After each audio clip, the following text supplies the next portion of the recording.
बघा, 300 मीटर लांबीची railway 60 kilometre प्रति तास वेगाने व 200 मीटर लांबीची रेल्वे 30 किलोमीटर प्रति तास वेगाने एकमेकींच्या विरुद्ध दिशेने प्रवास करीत असल्यास त्या एकमेकींना किती वेळात ओलांडतील असा रेल्वे प्रश्न, आंतरवेळ वेग या घटकावर आधारित प्रश्न सोडवण्यासाठीचं साधं आणि सोपं सूत्र जसं की अंतर बराबर वेळ गुणिला वेग आणि याच्यासोबत 5/18 गुणिला का घ्यायचे, तर हा जो दर्शवलेला वेग आहे किलोमीटर प्रति तासमध्ये याचं मीटर प्रति सेकंदमध्ये रूपांतरण करण्यासाठी गुणिला घ्यायचा असतो. आता 5/18च का गुणिला घ्यायचा यासंबंधीचं विस्तृत विवेचन बऱ्याच व्हिडिओमध्ये दिलं. लेकरांनो, एका किलोमीटरमध्ये 1000 मीटर असतात आणि एका तासामध्ये 3600 सेकंद असतात. म्हणजे याला जर तुम्ही संक्षिप्त केले तर हे 2 खलास होतात. म्हणजे आता उरते काय 10 36, याचा अर्थ 2×5 = 10, 2×18 = 36. 5/18 हा प्रातिनिधिक स्वरूपातला अपूर्णांक मीटर प्रति सेकंद हे दिशानिर्देशन करणारा आम्हाला इथं गुणिला का घ्यायचा, तर याचं कारण असं, प्रश्नामध्ये दर्शवलेलं अंतर हे लेकरांनो मीटरमध्ये आहे.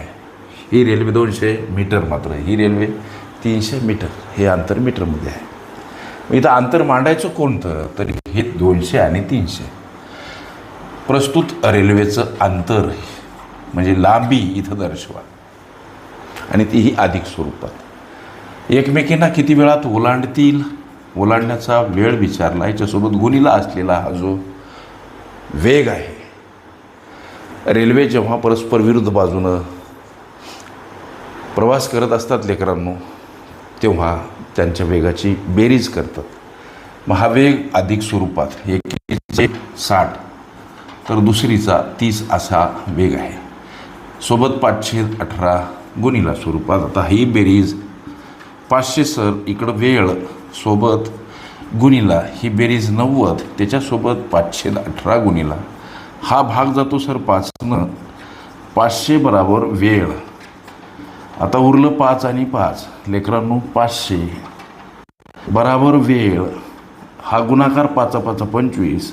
संख्या परस्पर विरुद्ध बाजूने जाताना एखाद्या पदासोबत गुणिला असेल भागिला स्वरूपात, भागिला असेल गुणिला स्वरूपात, अंशस्थानी असेल छेदस्थानी, छेदस्थानी असेल अंशस्थानी, गुणिला स्वरूपात, अधिक असेल वजा, वजा असेल अधिक, मांडावी लागते. हे काही ठोकताळे बारकावे गणितीय गुणधर्म पक्के लक्षात ठेवा. 25 आणि 50 होतात, म्हणजे हा भाग 20 गेला. हे सेकंदामध्येच उत्तर का प्राप्त झालं, तर आम्ही इथं हे MS प्रातिनिधिक मीटर प्रति सेकंद प्रातिनिधिक स्वरूप असलेला हा अपूर्णांक घेतला असल्यामुळे. का घेतला सेकंदामधला हा प्रातिनिधिक स्वरूपातला अपूर्णांक गुणिला, तर इथलं हे अंतर म्हणजेच रेल्वेची लांबी दर्शवलेली मीटरमध्ये आहे.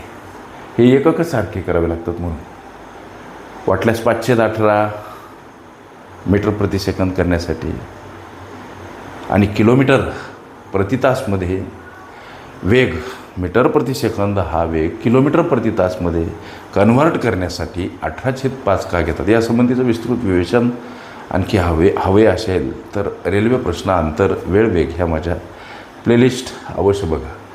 त्या रेल्वे एकमेकींना किती वेळात ओलांडतील 20 सेकंद हे तुमच्या पोरांनो विचारल्या प्रश्नाचं उत्तर. ओके, रेल्वे प्रश्न अंतर वेळ वेग ह्या माझ्या प्लेलिस्ट अवश्य बघा. त्यामध्ये विविध स्पर्धकांनी विविध अंगांनी विचारल्या संभाव्य अशा असंख्य प्रश्नांचा सराव तुम्हास करता येईल.